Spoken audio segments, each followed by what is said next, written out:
रूस यूक्रेन युद्ध के बीच जहां दुनिया कच्चे तेल के लिए सऊदी की तरफ बढ़ रही है, वहीं सऊदी अरब ने तेल को छोड़कर दूसरे सेक्टर में दिलचस्पी दिखाना शुरू कर दिया है। लेकिन उनका ये फैसला भारत को भी झटका देने वाला है। कैसे, आइए इस पूरी कहानी को विस्तार से आज की वीडियो में समझ लेते हैं। देखिए, सऊदी अरब को दुनिया तेल का बादशाह मानती है, जिसे काला सोना कहा जाता है। लेकिन अब वही सऊदी लाल धातु यानी कॉपर और पीला सोना यानी गोल्ड की तरफ रुख कर रही है, क्योंकि दुनिया बदल रही है। ग्रीन एनर्जी का दौर आ गया है। Electric vehicles, battery, solar panels और यहाँ तक कि विंड टर्बाइन सब कॉपर पर निर्भर है। वहीं सऊदी को लगता है कि तेल का जमाना खत्म हो रहा है, इसलिए वो अपनी इकोनॉमी को डाइवर्सिफाई यानी कि बढ़ा रही है। ये सऊदी अरब के प्लान, जिसका नाम विजन साल 2030, उसका हिस्सा बताया जा रहा है। लेकिन आखिर ये विजन साल 2030 प्लान क्या है, तो आइए इस पर बात कर लेते हैं। तो देखिए, सऊदी अरब ने अपने विजन साल 2030 योजना के तहत कॉपर और गोल्ड इंडस्ट्री को अपनी अर्थव्यवस्था का तीसरा बड़ा पिलर मानना बताया है। ये योजना देश को तेल पर निर्भरता कम करके विविधता लाने के लिए है। सरकार का अनुमान है कि सऊदी में अनदेखे मिनरल रिजर्व जैसे फॉस्फेट, तांबा और बॉक्साइट की कीमत $2.5 ट्रिलियन है। ग्लोबली एनर्जी ट्रांजिशन के लिए कॉपर की डिमांड साल 2030 तक 600% बढ़ने वाली है, यानी सऊदी ये मौका नहीं छोड़ना चाहती। अब देखिए, सऊदी के बड़े कदम क्या रहेंगे, आइए इस पर बात कर लेते हैं। अगर इस पर बात करें तो माइनिंग रेवेन्यू को साल 2030 तक 4 गुना बढ़ाने का प्लान बताया जा रहा है और खुद को ग्लोबल माइनिंग हब बनाना चाहता है। इसके लिए विदेशी कंपनियों को लाइसेंस दे रहा है। जैसे आपको बता दें कि भारतीय कंपनी वेदांता लिमिटेड को कॉपर और गोल्ड माइनिंग का लाइसेंस मिला है।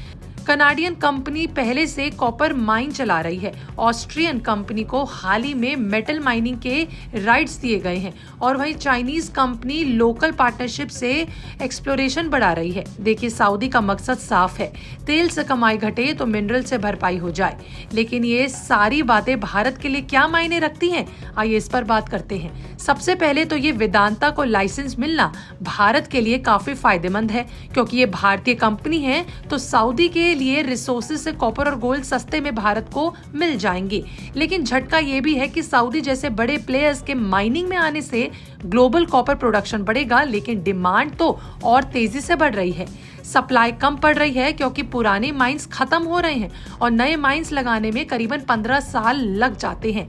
कॉपर की कीमतें आसमान छू रही हैं। ईवीज, रिन्यूएबल एनर्जीज और इलेक्ट्रॉनिक्स के लिए भारत बड़ा एक्सपोर्टर बन चुका है। अगर सऊदी सप्लाई चेन में दखल देगा तो भारत को महंगे दाम चुकाने पड़ेंगे, इंडस्ट्रीज पर बोझ बढ़ेगा और कंज्यूमर्स को ईवीज या फिर सोलर प्रोडक्ट्स महंगे मिलेंगे। कुल मिलाकर देखें तो शॉर्ट टर्म में प्राइस हाइक से भारत को नुकसान होगा, लेकिन लॉन्ग टर्म में वेदांता जैसे पार्टनरशिप से फायदा हो सकता है। अब सवाल ये है कि आप इस ट्रेड से पैसे कैसे कमा सकते हैं। तो देखिए, कॉपर को रेड मेटल कहते हैं और ये इन्वेस्टमेंट का हॉट ऑप्शन बन गया है। पर कैसे, आइए इस पर बात करें। तो पहले तो कॉपर ETF में इन्वेस्ट करें, जैसे MCX पर कॉपर फ्यूचर्स। वहीं दूसरा ये कि कॉपर माइनिंग कंपनियों के शेयर खरीदें, जैसे हिंदुस्तान कॉपर या वेदांता, क्योंकि कॉपर प्राइस बढ़ेगी तो इन शेयर भी उछलेंगे। तीसरा, फ्यूचर ट्रेडिंग करें, लेकिन एक्सपर्ट की सलाह लें, क्योंकि रिस्क जरूर है। अब मार्केट ट्रेंड देखिए, भारत में MCX पर कॉपर फ्यूचर 1000 रुपए प्रति किलो से ऊपर पहुंच गया है और इस साल 20% से ज्यादा बढ़त है।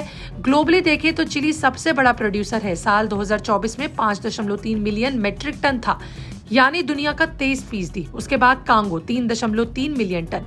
रिजर्व में चिली के पास 65% से ज्यादा है, यानी कुल मिलाकर देखें तो डिस्कवर्ड कॉपर 2.8 मिलियन टन है, लेकिन अनदेखा 3.5 मिलियन टन हो सकता है। देखिए, फ्यूचर आउटलुक की बात कर लेते हैं तो डिमांड हाई रहेगी, प्राइस ऊंचे, तो अभी इन्वेस्ट करना ही सबसे अच्छा समय बताया जा रहा है। तो ये थी सऊदी के कॉपर गोल्ड इन्वेस्टमेंट की पूरी कहानी और भारत पर इसका असर। अब हमें कमेंट में बताइए कि आप कॉपर में इन्वेस्ट करने वाले हैं। अपनी राय कमेंट में ये जरूर बताएं। बाकी ऐसी अपडेट्स के लिए देखते रहें बिस्तक।